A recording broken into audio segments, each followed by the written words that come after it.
guys, magpe-prepare tayo ng breeding tank para sa mga beta. So naglagay na ako ng tubig yan. Ang gagamitin pala natin ay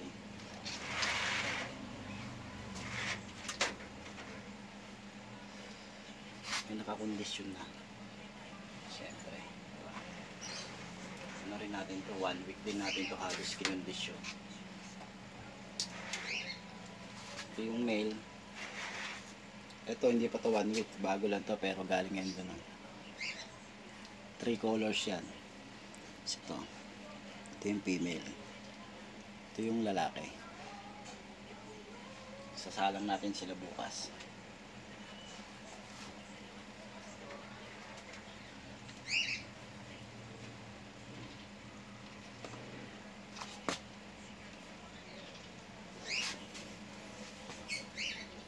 Mali eh. Ito. Next week na tong isa. Para sabay-sabay na pagkapapisahan natin, di sabay-sabay sila, di ba? Isang pagsakan lang.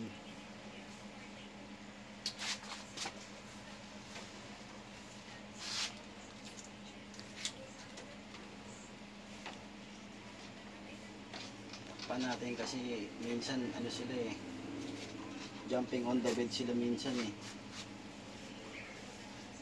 Ito, lalagyan natin ng ito yung dahon ng talisay, yung tuyo talaga, as in tuyo since wala pa tayong tuyo, ito medyo hugasan muna natin.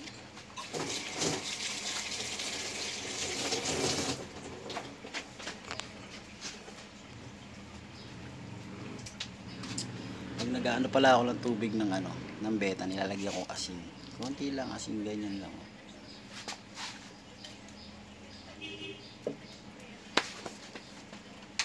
Tapos, ito na, naugasan na natin itong dahon ng talisay, di ba?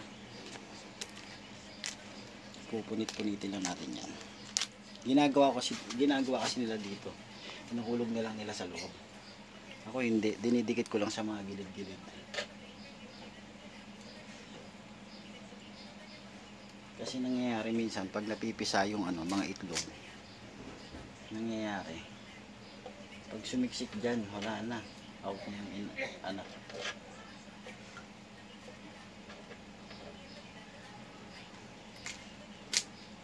Lalagyan ko na sila sa mga gilid-gilid.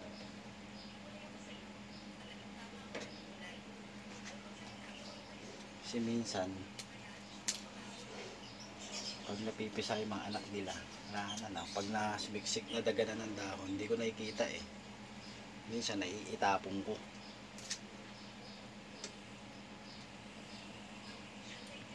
Yung sanga, yan nilalagay ko talaga yung dyan.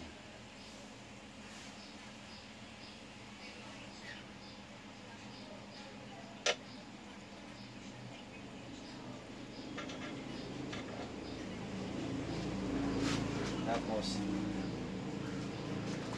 plastic.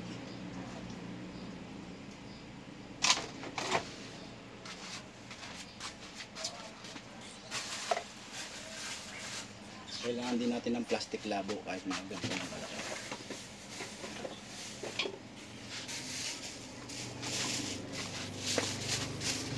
Plastic labo, diba? Gupit ka lang ng mga ganito kalaki.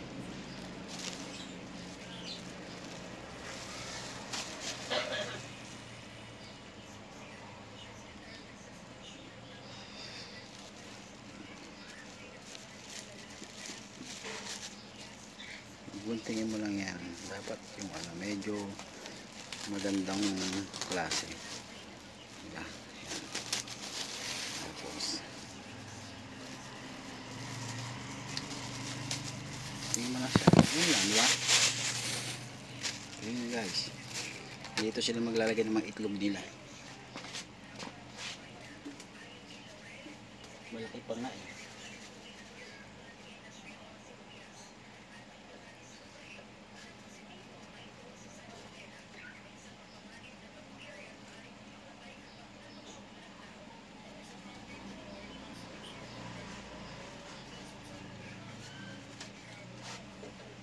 Kasi ito yung nakakabuisit nito eh. Yan.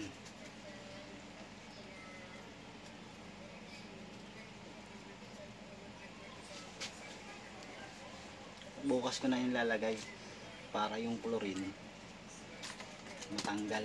Ano pa, mabawas-bawasan.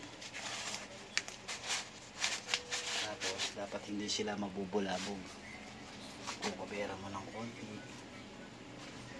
Ay, gagi.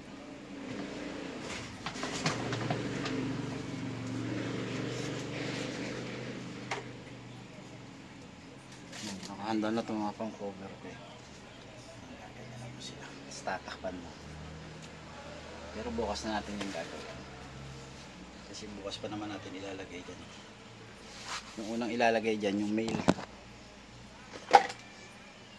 Para gumawa na siya ng mga bula-bula niya. Ayan siya. Ito nyo ba? Yan, ganyan na setup ko niyan. Diba?